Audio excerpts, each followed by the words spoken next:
Are you a tackle football fan? Kick off your day with an episode of Colts Corner. A group of passionate Colts fans discuss the latest news around Indianapolis Colts football. You don't want to miss us. Follow us on Facebook, Colts Corner 1, and on Twitter at Colts_Corner 1 and all major podcast platforms. That includes Apple Podcasts, Stitcher, and Spotify. This podcast is part of the Big Heads Media Podcast Network. Go to bigheadsmedia.com for more great podcasts. And now, on with the show.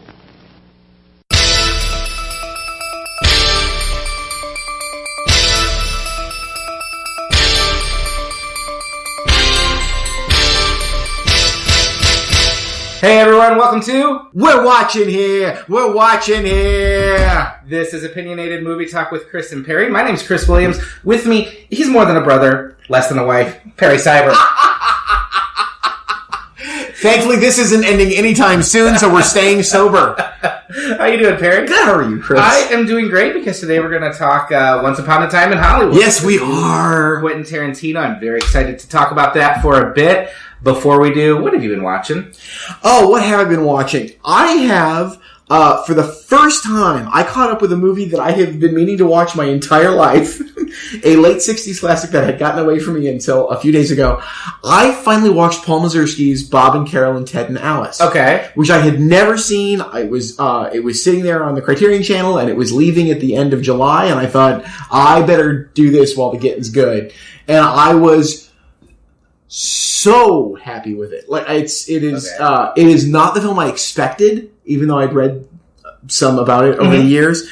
It is this amazing piece of comedy and drama that you think it's satirical, you think it's making fun of the very touchy-feely-esque movement of the late 60s and early 70s. And yeah, there's some element of it that recognizes how silly it can be, but it treats it with real respect and it spins out the ramification of truly following that sort of lifestyle for a while.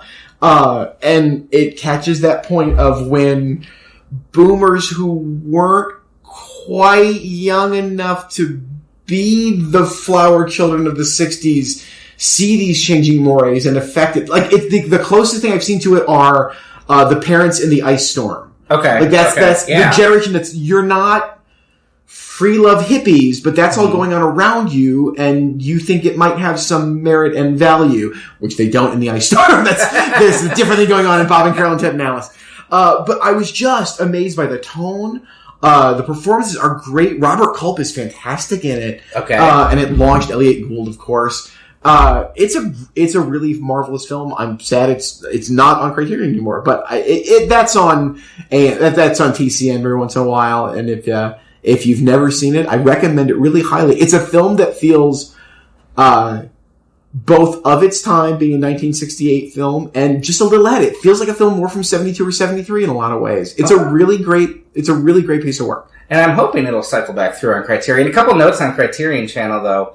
I think it's an episode that we haven't aired yet, but we talked a little bit about Criterion Channel. So after we recorded our last thing, I was like, I'm going to watch the Criterion movie that I said I was going to watch.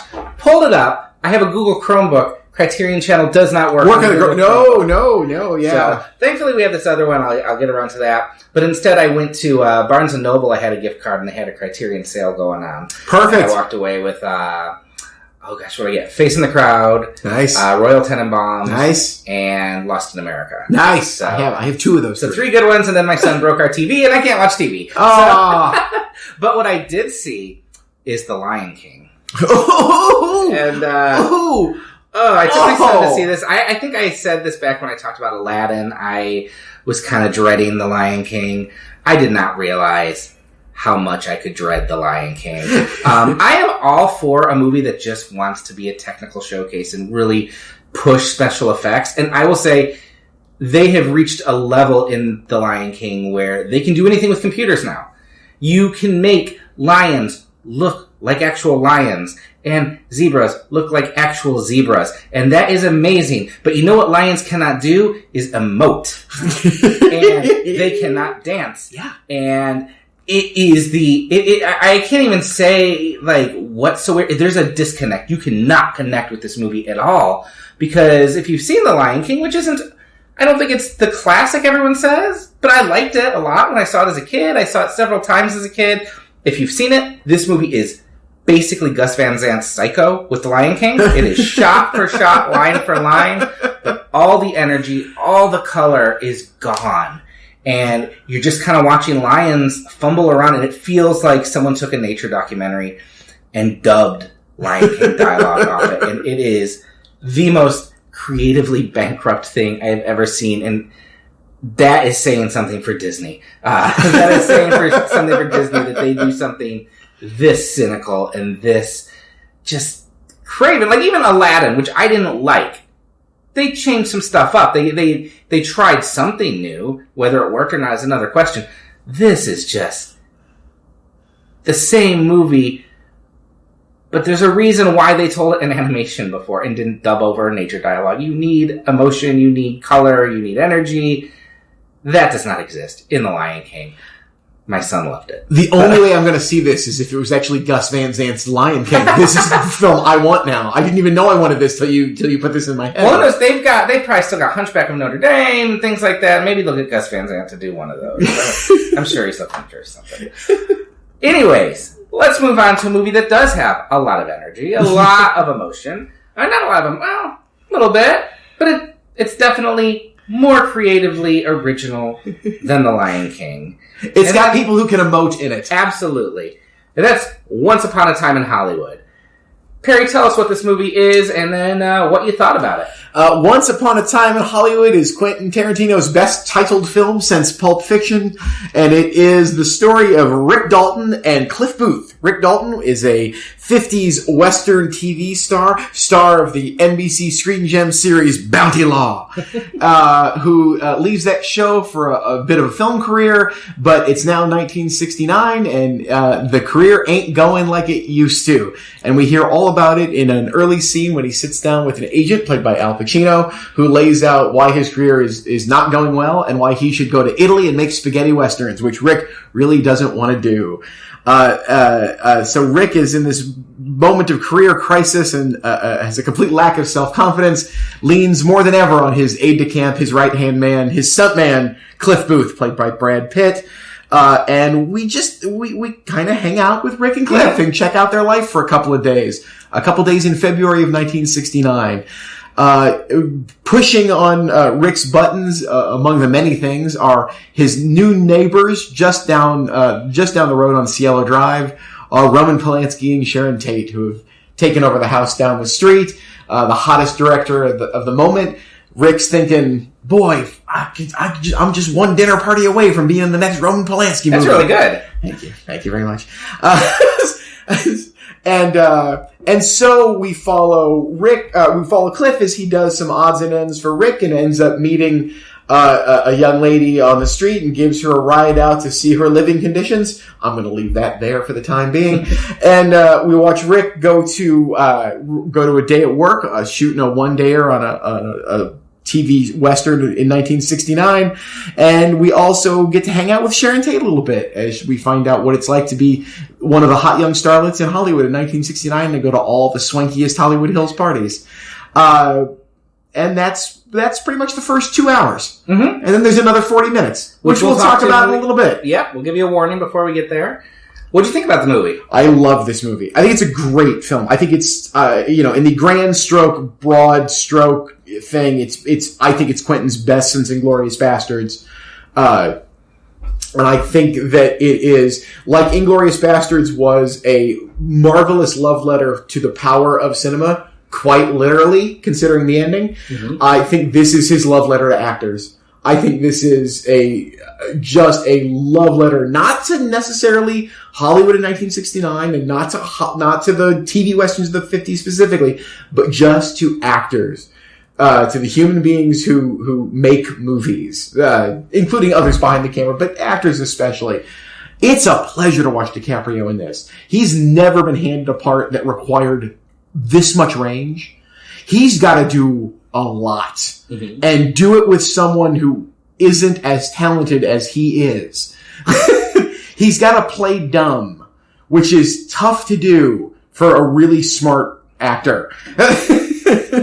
Truth be told, to play believably not as talented as you actually are is really hard. And he does it in these great, like you understand Rick, and you understand Rick when he's acting, and you have seen enough. Quentin has given enough, he's planted enough seeds with what Rick's going through in his life that you can see what Rick is drawing from when he's acting.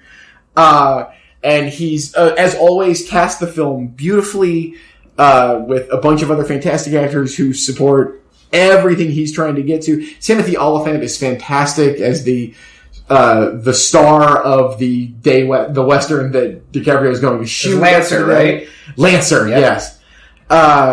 Yes, it's the Dango Lancer joke. Yes, indeed. And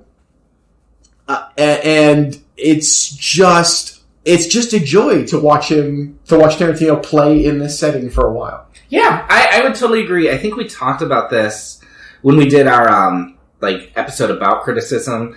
I think we hit on this. There's usually a part in the summer where I start to really get feeling like this is a grind. Because even if I like the movies, like I liked Spider-Man Far From Home. I have nothing new to say about the 8th Spider-Man movie in 10 years. I liked it, but that's why. But you start to feel like, oh, everything's kind of the same. Everything's a slog, and everything is just manufactured to get those tickets, and there's not a lot to chew on.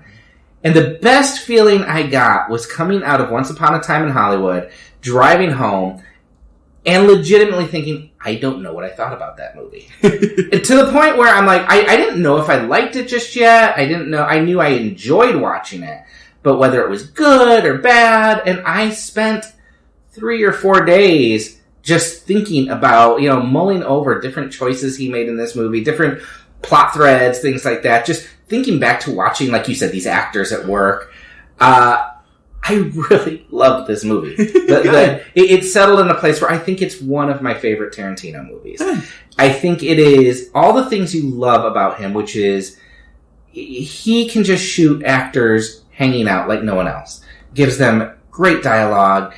Gives them these long conversations that don't always have to go anywhere, and there's not necessarily, a button to the end of the scene, but he just watches them hang out, and it's so much fun just to spend time with them and be in this world. But I also felt like this was the sweetest movie Tarantino has made in a lot of ways. And really, in a lot of ways, it might be, I think I said this elsewhere online, like, all his movies are personal. You always know what turns Tarantino on in his movies. This is the first one where I felt like I got a little glimpse of, oh, this might be what makes him cry a little. This makes him a little, it's wistful in places, which you don't get in Tarantino movies. And I think it's his most mature, thoughtful film yet. I don't know that it's my favorite of his, but it's up there. And, Brad Pitt and Leonardo DiCaprio in particular are just so much fun to watch. Jumping off the idea that it's his wistful, and I like that. I like the use of that word. This is, in a lot of ways, it's a fusion of Jackie Brown and Death Proof. That's really what the combination is here. Because Jackie Brown does have that. Jackie Brown is the other one that is genuinely dealing, and it's even more so. It's a emotionally deeper film than this film.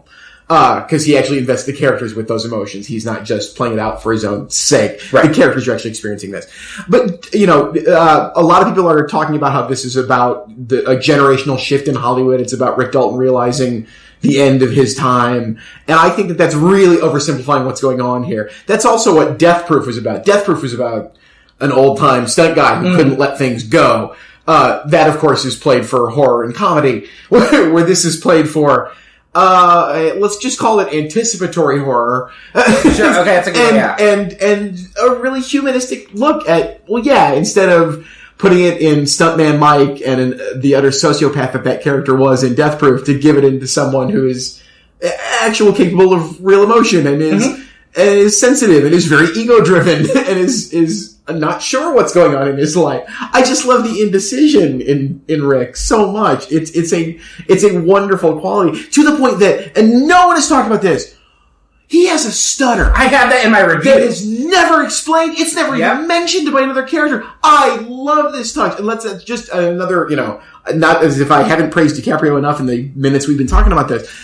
A perfectly executed stutter throughout. Yeah. Like it never seems showy. It never feels like, oh, he's doing the stutter.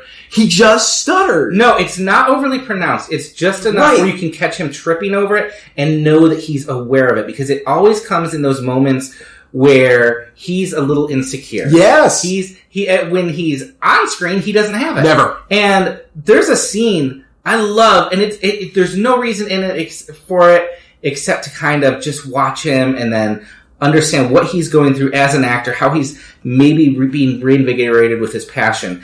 It's that long sequence where he's filming the scene on Lancer. Yes, with Timothy Oliphant, the first scene of this. Yes, because there are two. Yes, the one. Yes, okay.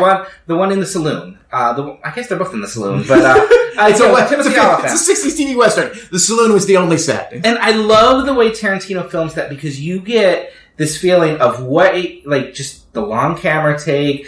It feels almost like you're watching this TV show. And you feel what it's like when someone is acting and they're on that run where they're on this high, they're nailing every line, but then you just feel that snap when there is a flubbed line and how the illusion is just so easily broken. And I love that. At first I was wondering, I'm like, where is this going? And then he flubs his line, and you just feel like even the camera goes back as they start to take the scene over. Back to one. Yeah, and like you said, DiCaprio's playing an actor.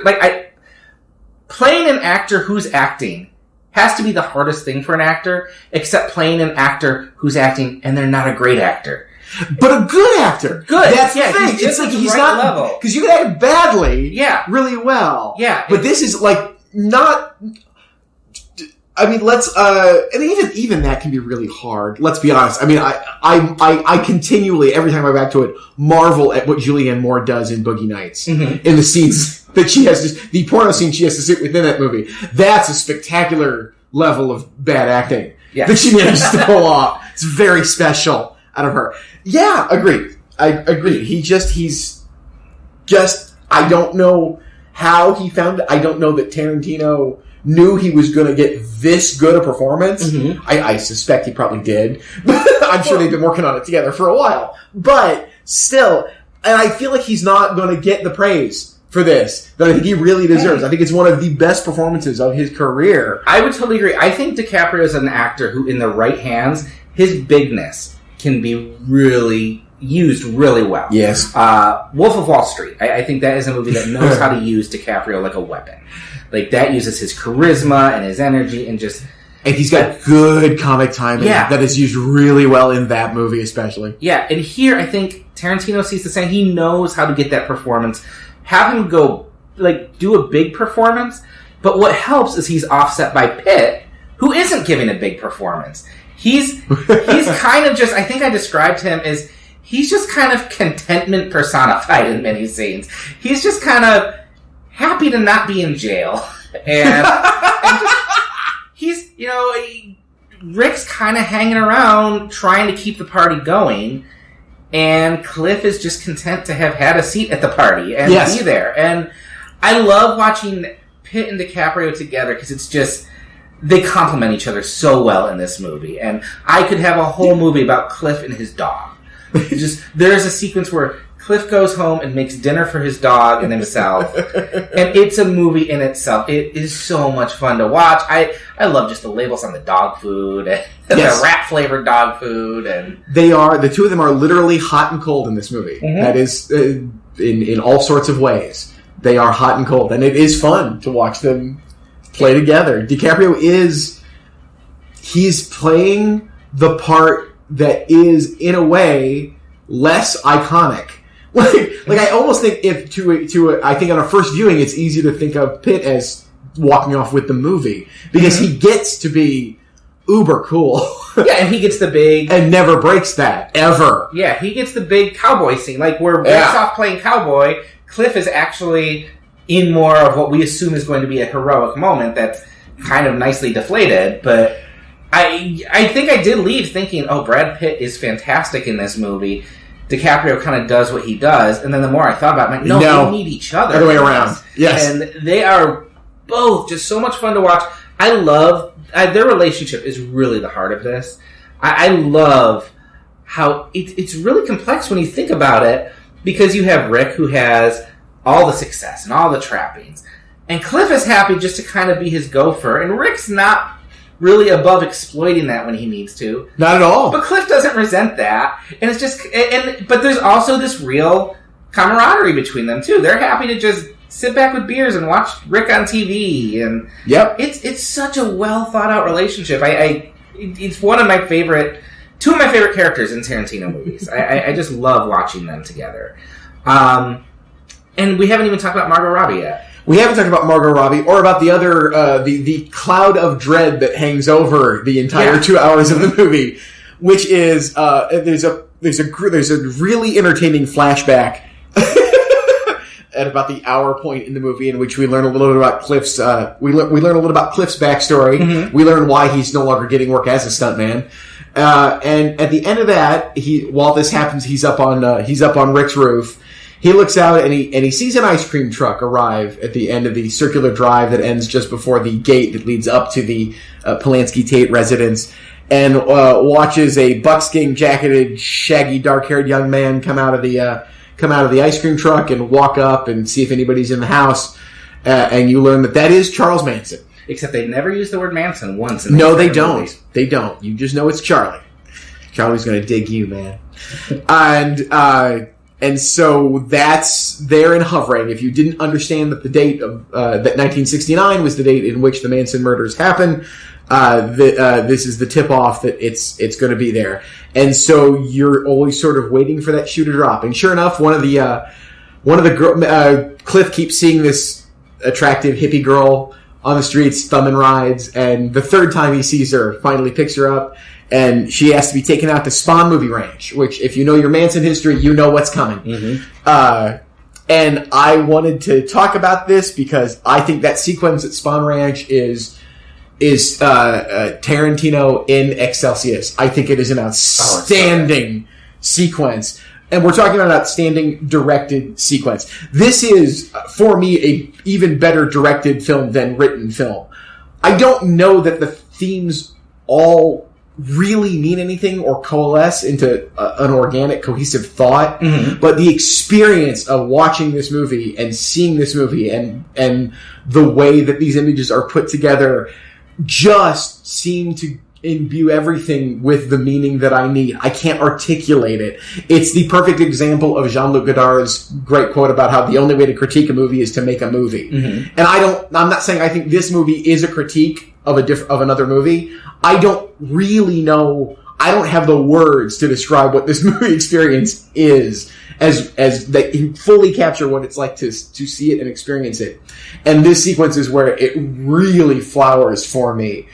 If for no other reason than in 10 minutes, he accomplishes far beyond what Ari Aster spent 2.5 hours trying to do in Midsommar. It's the same scare, and it's way more effective mm-hmm. for a number of reasons. Well, it's the way, I kind of want to go back, too, because the way Tarantino handles the hippie element in the movie is really, it's unsettling. It's there. Almost feel like a virus that's kind of coming into town. And it's this idea of youth. I think Leo Scott talks about this in his review. It's almost a very conservative movie in many ways. This idea of youth kind of coming over, and it's replacing Rick and Cliff. And they're literally in that sequence overtaking Rick and Cliff's old playground. They're there where they used to work there. It's this youth coming in to replace them.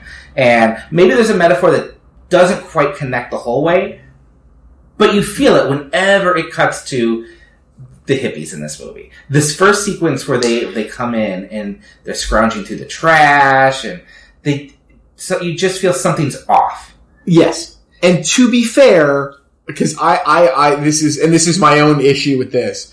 I want to be real clear that it is not the hippies in general. Mm-hmm. When we see hippies in this movie, we see the family. Yes. That's a very good distinction. And that's for me where it's sort of like, where the disconnect maybe happens with mm-hmm. a theme that, but I don't know that Tarantino really wants that theme there. I don't know that that's what he's saying. It's an idea he's playing with, absolutely. And yes, you're absolutely true. Their old that's a beautiful way to put it. Their old playground has been overrun by, it is now dilapidated and run by people who don't care and are making them seem obsolete. And you have that scene where it's a shot where Cliff is walking down the Spawn movie ranch, like the midway there. Yes. And they are crouching in the doorways, and it's like, it's a real-life cowboy movie. It's the scene where the hero rides into town, and all the townsfolk are just staring. And then it devolves into a sequence that is just so filled with tension and suspense. It's like, I like your phrase, anticipatory horror. Yes. Because you think you know where this scene's going, and there's no turning back from it. And then it takes a turn that it kind of lets the air out of the tires, but in a good way. Like, it's the sigh of relief. It takes a couple of those turns, actually, I would argue. It's really effective. Huge shout out to Dakota Fanning, who does the best Squeaky Fromm impression I have ever seen. That is a fantastic single scene piece of work. He just gets, if you are versed in any way in Manson lore and know your Squeaky interviews, wow, she nails it and makes it seem utterly lived in and real. This is not an evocation. This is not a symbol. This is just a character in this movie. But does it play into what you know? If you know, it plays into what you know in fantastic ways. I love that sequence is embedded. There's like 3 strands going on in the movie at that point. And that's when you have the scene I talked about earlier, isn't it? Where Rick is shooting Lancer is around. That's what's going on, yes, while Cliff is off at Spawn, yes. And then you have Sharon Tate watching herself in a movie. Yes. Which, I love this sequence. I love her going to the movie. And I want to talk more about it in spoilers because I think there's some choices that Tarantino makes that I think tie into where he ends up going with the movie. Oh, yes. But just in the moment, just the shots of her watching herself on screen, and it's Margot Robbie actually watching Sharon Tate on screen. Yeah. But just focusing on Robbie right now, as she starts to hear the chuckles through the theater when her character does something funny. Yeah. It lets Sharon Tate be a person. And I feel like, she's always, and whenever you hear her name, it's always in conjunction with the murders, always in conjunction with being a person. Yes. And he lets her just be this person who goes and buys a book and goes see a movie and goes to parties and is experiencing all the hope that comes with youth, with being part of the scene, which I think, I like that you differentiated between, made the clarification that not all the hippies here are the Manson family. But I don't think Tarantino's necessarily saying anything against youth. Right. Because Sharon Tate is portrayed as kind of this symbol of hope and this anticipation and on the cusp of something big. And doubly, he says he'd love to be in a Polanski movie. He's not afraid of the new talent. Yeah. At all. And on top of that, the other reason I love, from a straight up, just, screenwriting 101 standpoint, what I love about that scene structurally is it connects Rick and Sharon. They're both insecure. She's making, oh my gosh, people really do like what I'm doing. That's beautiful. She doesn't go and watch herself out of any sort of vanity. Like, I think she's genuinely curious. Like, it doesn't play, I just love watching me. That's not how it plays. I think she wants to say, I think she's there because it's, am I good? Oh, I'm good. People do like it. I think I'm pretty good, but other people think I'm good too. Yeah. It's adorable. It's lovely. As you were saying, it's just a beautiful grace note that, like I said, I think connects into what for me works in the movie, which is the idea of it's such a love letter to actors. Mm-hmm. It really is. Well, there's also, and this I guess ties in with the idea of youth in this movie. There's that great sequence where Rick is on his lunch break. He's reading his paperback novel. And he starts talking to the little girl he's in the scene with. Yes. And he starts seeing this kind of shift. Like, she's a very method-driven actor. Do not call her an actress. And she's very serious, very focused. And it could be this scene where he realizes his time is up, except then he goes and takes it and gives this performance that wows her. And you see how much that means to him. And it's just a pleasure to watch. I don't know if there's anything deeper about that, but it's part of what I love about this movie is it's just so much fun to sit there and watch. Yes. It's just, you live in it. Yeah, you do. And the other choice I noticed is all these characters are kind of going about their business, separate plots, separate stories, kind of just doing their own thing. Sometimes they're not even aware of each other. But they're all connected because one thing I love is the use of music in this movie. Mm-hmm. How it's all coming from car radios or things, and everyone's listening to the same thing, and everyone's connected. Yes. And that's it just more immerses you in this world. He really builds this great world, this Hollywood that probably didn't really exist, but it existed in his mind. And well, if nothing else, it plays at the idea of that using the radio like that gets at the idea of this was the point where there was still a mass culture. Mm-hmm.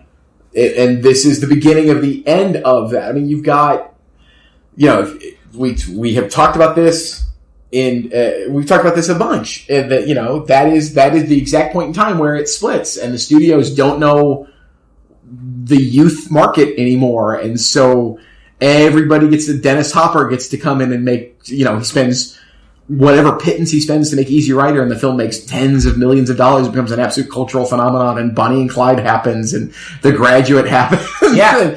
This is the beginning of the true fracture, where there isn't one thing that everybody's listening to. And, I like that the radio is both a precursor of that because of the music that's being played, and at the same time shows the unification of everybody, because they are all experiencing it and listening to it. One other thing before we get into spoilers. Tarantino has said a lot that 10 films he's done. And I don't know, a lot of people say that. I don't know. I don't know how serious he is. But this feels like a movie from a filmmaker who's getting ready to say goodbye in many places. Because there is a sense in which, just like Rick's dealing with the fact that the Hollywood he came up in is starting to not exist, the indie world that Tarantino helped usher in is starting to change and go away. And not starting. It's gone. The theatrical experience is going away. I mean, we talk about, you talked about the monoculture being gone. Yeah. I mean, just look, Netflix alone has 10 different audiences it's trying to serve. Yeah. And it does feel like Tarantino this feels like a film made by someone who sees maybe their own time is starting to pass, and they're kind of mournful about that a little bit. It feels like there's many ways in which this is only a movie Tarantino could make, but I feel like it's a movie he could only make right now. Yeah, like he would not make this film right after Pulp Fiction, and it would not be the same. No, it would not be the same movie. He might have, but he would not be the same movie by any means. You're right. Do we have anything else before we get into spoilers? Because I'm really itching to get into this. Let me think. If I do, we can mention it during the spoilers. It's a reason to keep listening, everybody. Okay.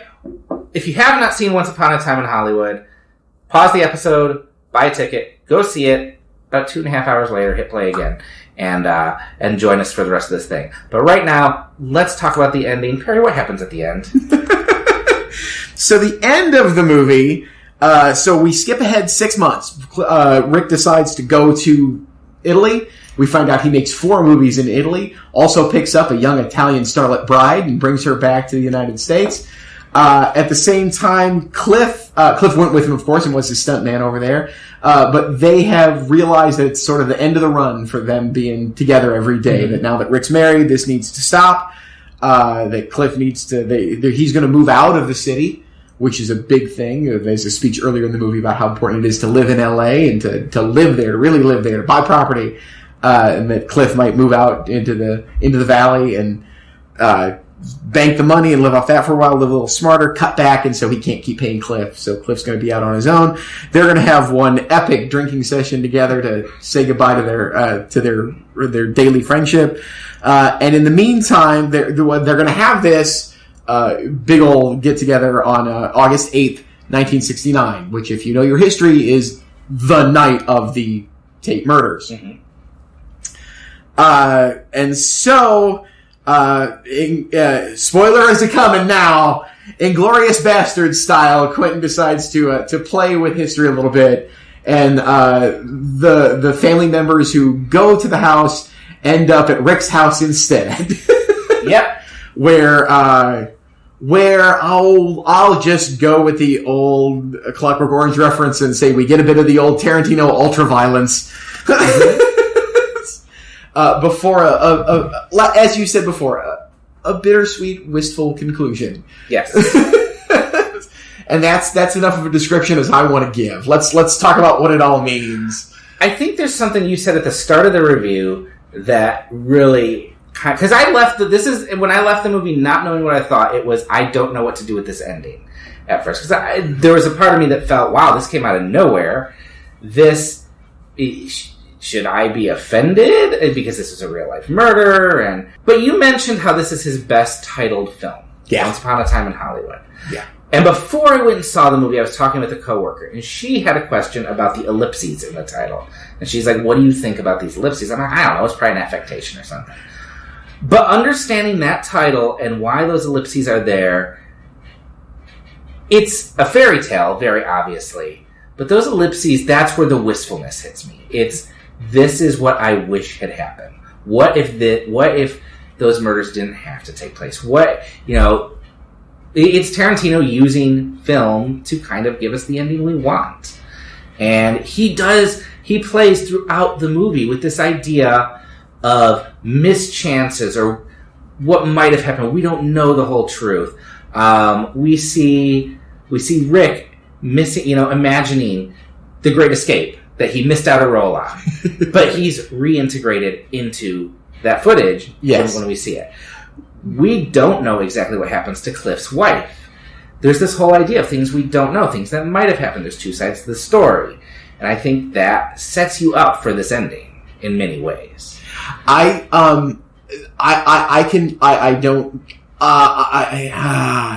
Here's my only problem with what you said. Mm-hmm.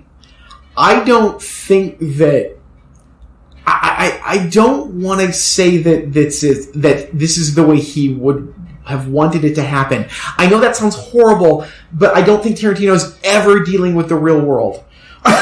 No, I don't think... I think that, for me, my biggest takeaway from this movie, and I'm gonna get real film nerdy here, the thing that I adored about Pulp Fiction most at the time, and still to this day, is that I, as a film lover and a film viewer, have struggled is not the right word, wrestled is not the quite word, tangled with might be the right word, the first 10 years of Jean-Luc Godard, the French filmmaker. Pulp Fiction was the first film I saw that absorbed Godard's early work and used it to some other end. He stole. He wasn't saying, you need to know this for this to work. It's not a reference point to be cool or hip. It was, I am going to take this exact stylistic thing and I'm going to use it, but to do this very different thing. Okay? Okay. And that comes down to those long discursive conversations. The ability to just stay on one thing for a real long time and be okay with it. The idea that you are getting at large cultural concepts, but where that was front and center for Godard, it's background for Tarantino. Mm-hmm. And he uses it in completely different ways. To that end, for me, Tarantino, like Godard, and I'm borrowing from David Thompson here, who we've talked about, will have talked about, or have talked about. I can't remember if this episode's gone up for us or not. But David Thompson wrote one of my favorite books about film, where he wrote my favorite quote about Godard is, the problem with Godard is that anything exists only so that it can be filmed. There is no the real world is on that screen. Mm-hmm. And I don't mean to say that Tarantino is doing this I don't mean to imply that Tarantino doesn't know the difference between real life and the movies. He very clearly does. And I don't mean to imply that he certainly wanted wanted Sharon Tate to be murdered. But I think that ending is really not supposed to be drawn outside of the movie itself. It's that that she did get to live. That these two actors do get to meet up. That maybe Rick's career really does take off because of this, and he gets to be in the it's the fairy tale. Right, and I don't. But so I want it to be the fairy tale just for the fictionalized version of these characters. Mm-hmm. I don't think that we need to spin it out any wider than that. I don't think he's saying it would be so great if it was like this. It's where I think the film isn't really a conservative film. I don't think he's asking you to draw a direct line to real life in any way with the things that go on in this movie, and I think that's pretty clear throughout by so deviating from history. Mm-hmm. I think you're just supposed to take it for this. And I think it's a feeling Tarantino has personally and wanted to sort of convey. Because if you really spin this out, Chris, you know what doesn't exist? And I'm not making a sick joke here and saying Sharon Tate. Chinatown doesn't exist as we know it if this is the ending of this movie. Okay? Okay. Yeah. This changes film history in ways that I don't think Tarantino would necessarily want them to change, and says, it'd be so much better if we didn't have this. I think he's just talking about the movie he has made. Well, and I think it's beautiful for that very reason. I'm going to shut up now and let you talk. I'm going to agree. I think it is this kind of alternate reality that he creates. And I think the key to understanding that is that he doesn't do what he did with Great Escape to The Wrecking Crew. There's no Margot Robbie in that sequence. Right. So that's the weird idea of her watching Sharon Tate on the screen. And I think that gets what these characters have this ending. Yes. And to get all Marvel nerdy, maybe it's a multiverse in Quentin Tarantino's head where this all happens. But I think... I think it is... I think you're right. I think it's this fairy tale element. None of this is real. And he gets to kind of give these characters a happy ending. Yes. That real life didn't provide, which is what movies can do. Yeah. It's why, I wasn't one of the people offended when they shot Hitler at the end of Inglourious Bastards. No, they blew him up with film. Remember, they blew him up with film. Yes. And what I loved is, though, there's a way to end that movie where it does feel like kind of, oh, we kicked ass, oh, look what happened. But the fact that the movie ends just lingering on that driveway at the end, as Rip goes in, and, he's going to go meet Sharon Tate, and eventually maybe he'll meet Polanski, maybe he'll get in a Polanski film, and it just sits there lingering on this empty driveway. It just felt like that perfect note to end it on, that it's, to go back to the word, wistful again. Wouldn't it be great if this happened? Wouldn't these characters get to do this? And we know that's not how it worked out. It doesn't need to be how it worked out, but it ends the movie on a little somber note that I enjoyed. And, I really enjoyed this movie. I want to go back and see it like 5 more times. It's really good. That's all I've been able to say. Like I said, we've talked a whole lot, and I don't feel...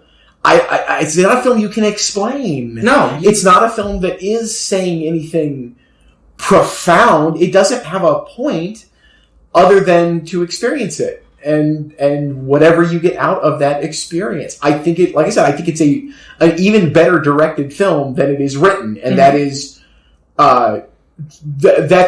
usually, well, I don't want to say that either. Tarantino's writing is usually as interesting and as full and as potent as his directing. And this, I feel like the directing is even a little better than the writing. And I'm not talking about the dialogue. I just mean in big, grand thematic terms. It holds together as a piece of work in just really great ways that you just continue to turn over after you've seen it. It's a film you enjoy thinking about. If there was one thing that didn't quite, I haven't wrapped my brain around it, it's the choice to use Kurt Russell as the narrator before we even meet his character in the movie. And that's a choice that I love just because I love Kurt Russell, but I don't quite get the reason for that. I'm good with it.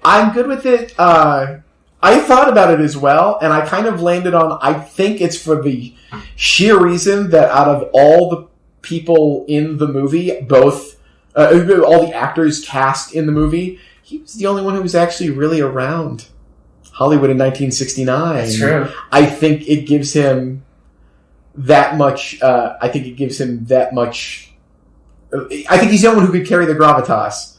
And not that there's a lot of gravitas in that voiceover. In fact, there's a lot of very funny in that voiceover, which Russell delivers beautifully. And that's the other reason. He's got a great voice. Oh, and the way he says bullshit. Yes. It starts off is just great. And both that, and he can carry he does a great job of setting up what you think is going to be, you think throughout this movie, as a viewer, you're going to have to watch Sharon Tate be murdered. Mm-hmm. You assume that's what's coming. And as that moment seems to be getting closer and closer, his voiceover gets more somber and more serious and more by the book, Dragnet-ish. At 9:30 this happened. Mm-hmm. And you're setting you up for this. And then you thankfully and lovingly had the rug pulled out from under you.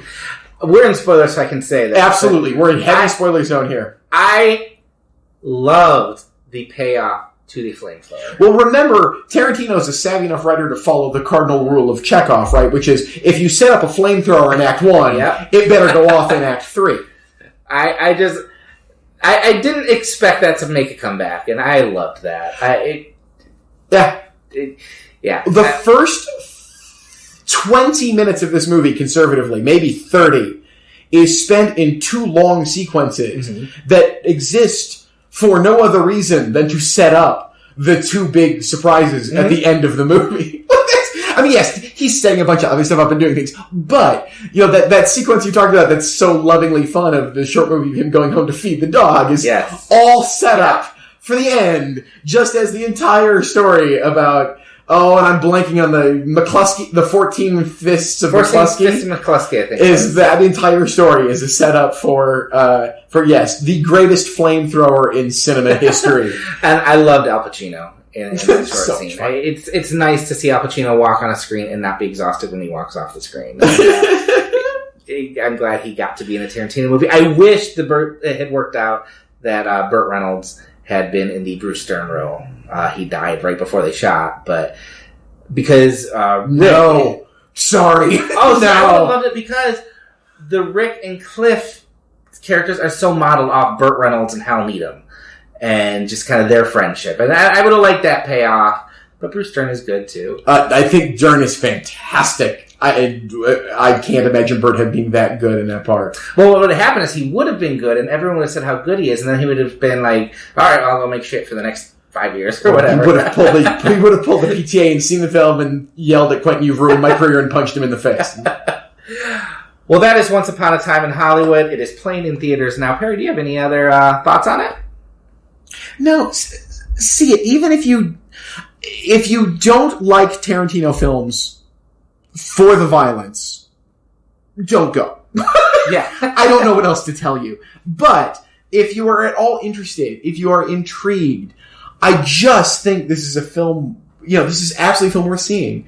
Go see it. Yes, I think there are problematic elements that we can certainly talk about. We could go on and on about what is the ethical level of of celebrating a character who may have killed his wife and playing for laughs that character literally destroying the face of a woman on screen. Is that problematic? Yeah. Is that so problematic that it wrecks the movie? Not for me. But yeah, I'm a white male. Yeah. I don't know. This is a conversation absolutely worth having, and that's the thing. I think it's worth having. It's a film that does not. It's a fascinating piece of work. It is. And I mean that in the best way. I'm not being coy and saying, boy, that's interesting. It's worth talking about. It's a great movie. It's a great movie. It's the rare film this summer that you're going to get in arguments about, that you're going to talk about, that you're going to see think pieces written about that are actually full of thought. And it opened at $40 million, which encourages me. For a 2-hour and 40-minute R-rated movie. Yeah, with no IP behind it. That makes me happy. Well, okay, but it's not... Look, it's using history as its IP. Sure. To be fair. There's no comic books or Disney or anything behind it. I go see it. It's fun. I have a feeling this will be on my top 10 list this year. It's a great time. Perry, where can people find you? You can find me on Twitter at Perry Loves Film. You can find me at Facebook by my name, and you can usually find me third row center at your local multiplex. You can find me writing about film at michigansportsandentertainment.com. You can find me on Twitter at Mere Christianity. You can listen to my other podcast, Wasting Time, where we talk pop culture. And if you like the conversations and you want to hear more of it, then go on over to Patreon and help us out a little bit. We will be back in 2 weeks.